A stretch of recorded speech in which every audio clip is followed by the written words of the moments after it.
Start with John up front.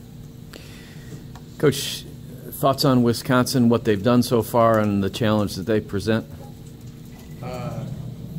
Big team. I'm wondering if the field's going to be wide enough.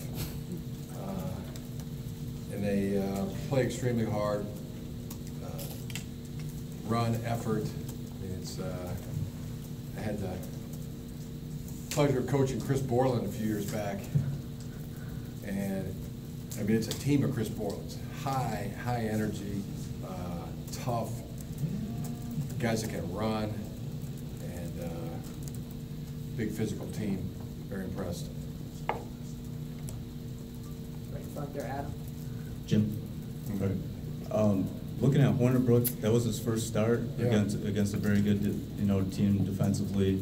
You guys, strong defense. What do you think of that dynamic? The two defenses and then two young quarterbacks as well. Yeah, it's very interesting from all those perspectives. Alex had a heck of a good ball game. Really acquitted himself well. Made a name for himself. Very impressed with how he played, the accuracy of his throws, poise with which he played. It was impressive. Wilton has also, been impressive in that regard as well. I mean, playing with great preparation and confidence and poise. Unusual, for to be that new to playing. Really in big games. I think back, when I was in the same age as they were, the same kind of experience of playing the first couple ball games. They're doing, both of those guys, they're doing better in my mind than, I did and some other guys did when they were young, and playing with more poise and awareness and preparation and confidence, all those things. So both those guys have been impressive. What is it in like that regard? What is it like? I mean, he's got to go back to back on the road, Michigan State and here. I mean, and just, going back to his first start. How big is that for a quarterback? What does that do to a young quarterback who's trying to get settled? I think the way, he acquitted himself very well. I mean, he's been in that, he's had that experience already, right? So I would think he'd be very confident in what he can do. Coach, right behind Adam, Pat. Jim, having a player like Jabril, how much has that kind of, tested your staff's creativity and flexibility as far as finding ways to integrate him into different areas? Just over and over again. I mean, it's daily with the team where look what he did there, look what he did today, and he does it with real genuine enthusiasm for practice. So those eye-popping plays happen every day, and it's you give him something new, for example, whether it's an offensive snap, and he hasn't done it before, and then he goes out to practice, and everybody's just looking like nobody's done it that well. Guys that play that position don't do it that well, and now the thing, we just kind of look at each other. Players will other players and players to me, or meet up other players. He's really good at football. Jabril's really good at football. That's kind of become what we say. And I think it says it all. I mean, he's a football player. Jabril Peppers is really good at football.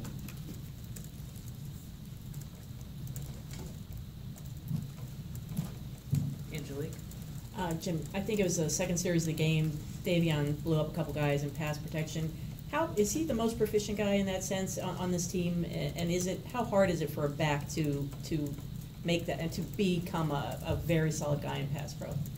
It's a process to become a good blocker as a running back, and I've seen that process from not be able to do it at all to become very good at it.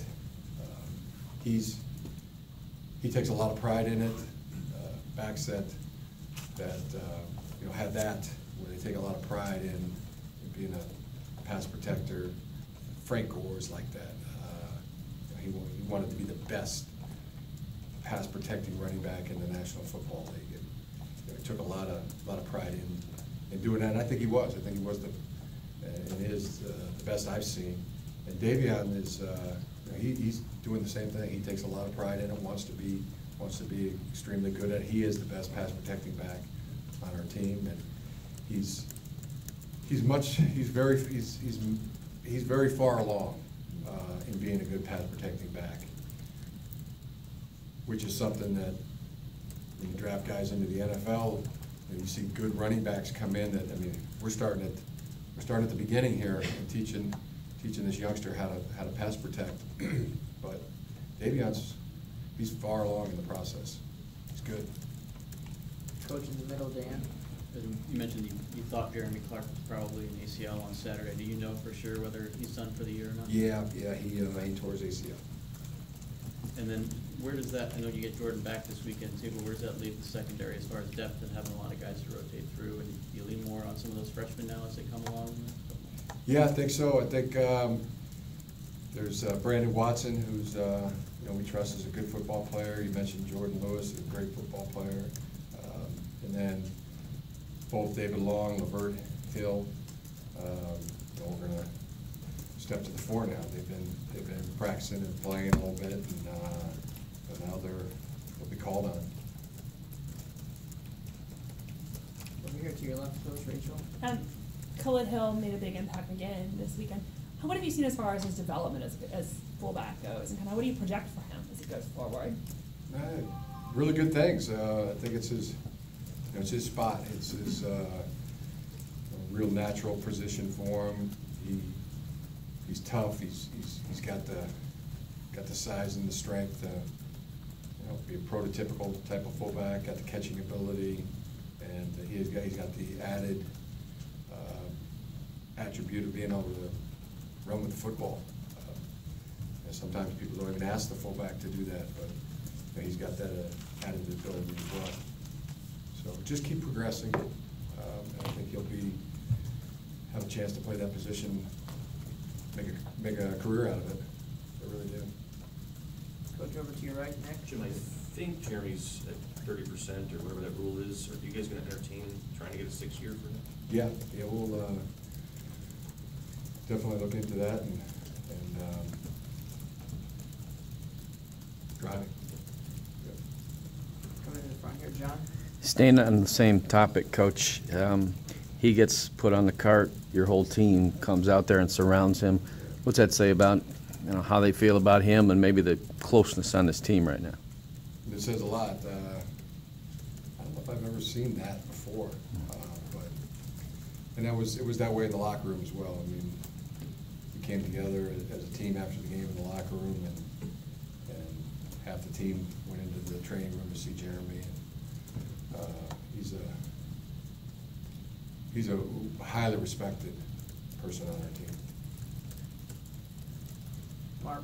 Jim, you mentioned on the TV show that the rotation of the backs, you felt that helped them be fresh and that they've all gotten into the role, through 4 games. Is that something that, was the design from the beginning? Is that something that's evolved through time, and do you plan to kind of continue to have all 4 the whole season that way? Mm-hmm. Yeah, both those things. It's evolved and it was designed, and I think really four running backs have really shown that they belong and they can make plays and deserve to be out there getting playing time. Have you done something like this before, where you've had so many guys and no one's gotten really more than 11 or 12 carries? I don't know, maybe similar, maybe not quite 4. Are there obstacles to that? Yeah, I mean, I think I don't know that there are. I don't know that I've ever seen obstacles to multiple good players. Always looked at that as a good thing. I guess if you took the less is more philosophy in life, you might be able to find an obstacle there. I've always subscribed to the more is more. More always seems better. More good football players always seems better. But did I veer off the topic there? No, I'm just wondering, like, some people talk about rhythm. Oh, yeah, you rhythm asked and- me what is that? Yeah, I think so, yeah, that was brought up the first week. Right. Yeah, rhythm and getting somebody in a groove and kind of that kind of thing, so. I suppose that would be it, yeah, for somebody that's, less good, less is more. It comes back to that. Just go back to more good football players is more, stronger team. Coach, over to your left here, Chris. Coach, at what point in camp did you realize that Devin Asiasi was physically ready to play, and talk about his progress so far? What point would that have been? Pretty early, the first third of the training camp, within the first week and a half, 2 weeks. And, yeah, physically ready. And then that's a position that takes a lot of football awareness, and there's a process there, and learning all the things that a tight end has to do, because they're so involved in the pass game, and they're equally as, in terms of volume, involved in the running game, that it's a lot.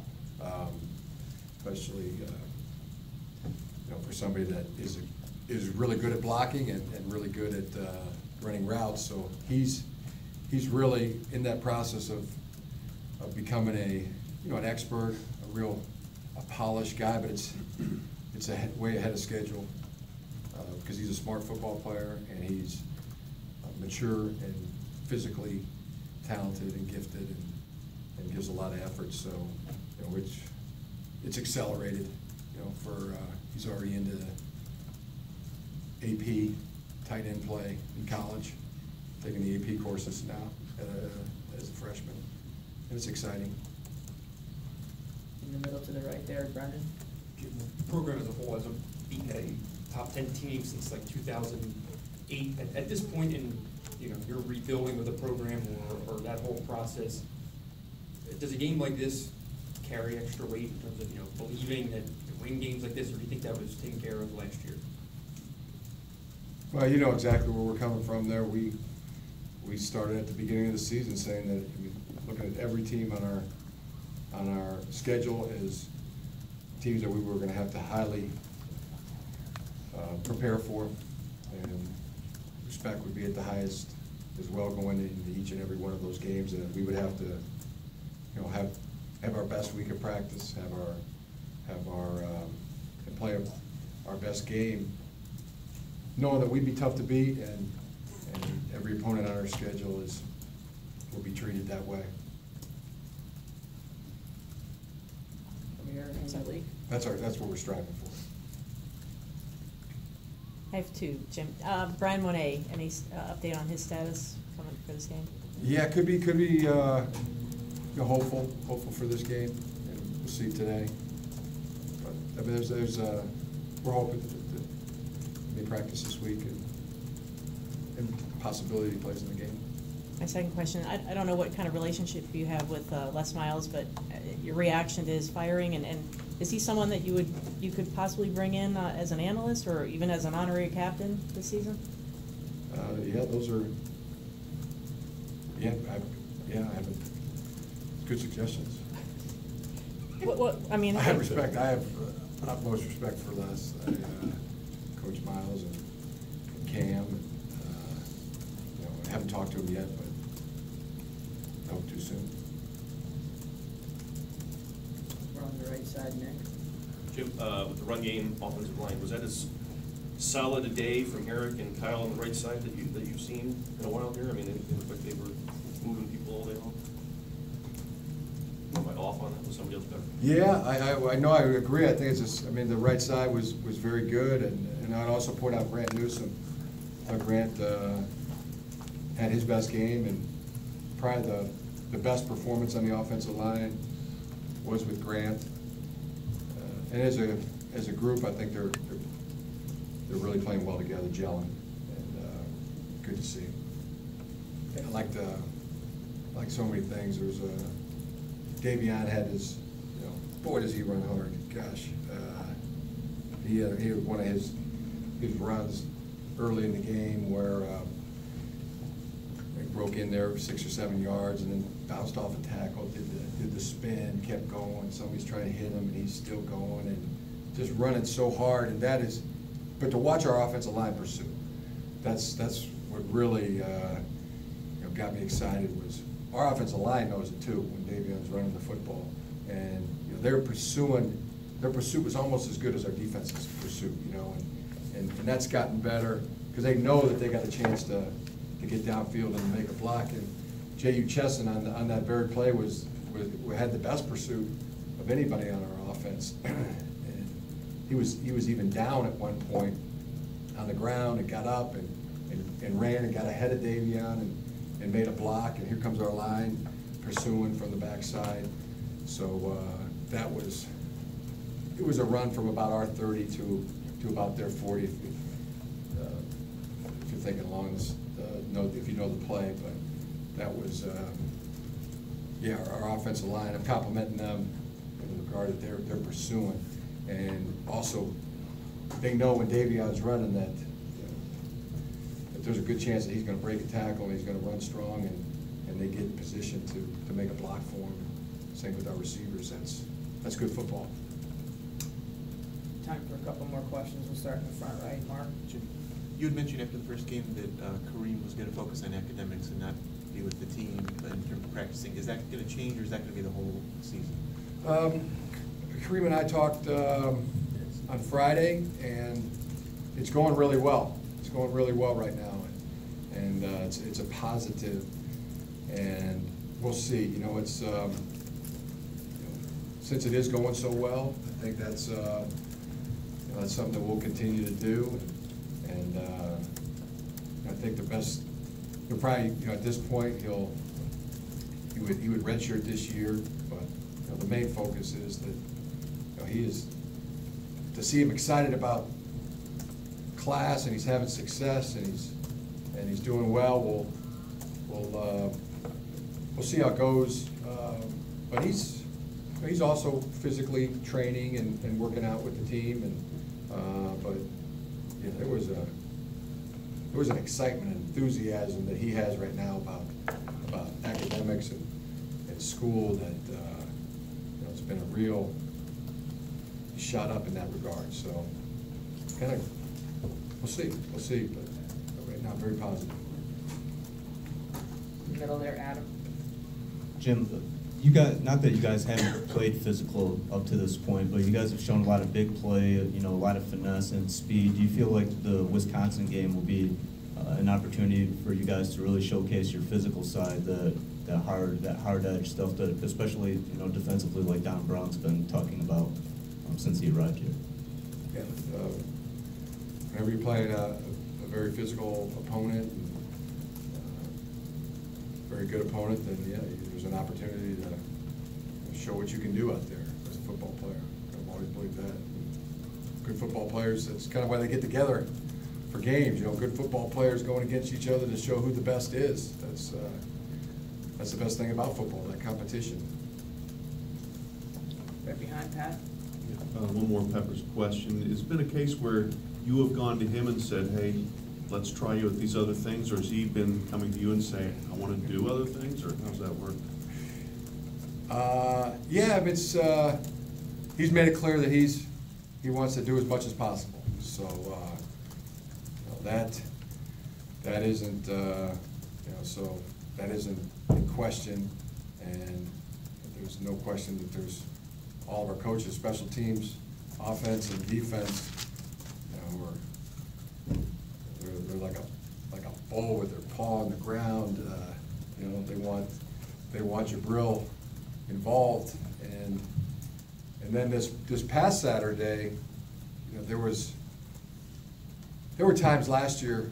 I don't know if you noticed our bench. We have a big squad and a pretty tight area there on the bench with a lot of players, and there were times last year that, hey, give me Jabril, where's Jabril?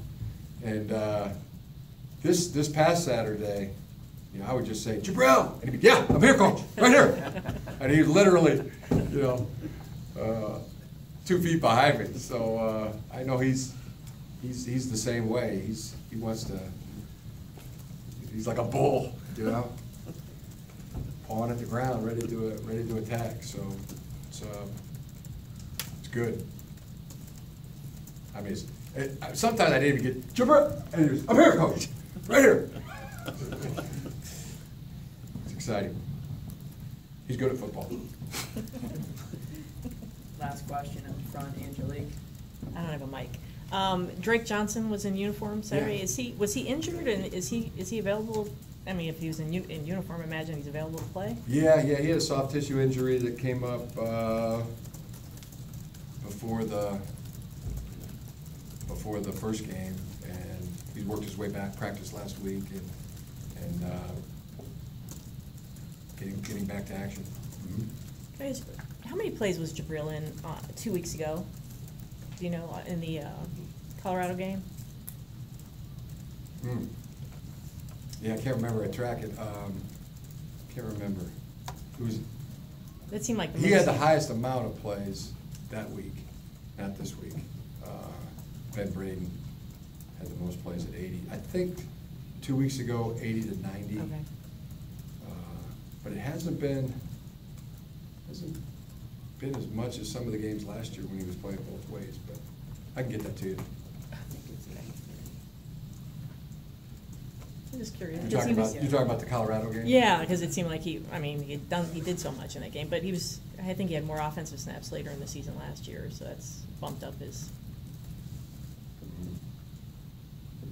He's also had the most stickers each game. Has he? Yeah, the most Wolverine stickers each game. It's like a new stat. Number 1 ranked. In the notes. 4 weeks in a row, he's number 1 ranked. How many does he have now, Dave? I haven't seen the list. He's got just under, after 4 games, he's got just under 40.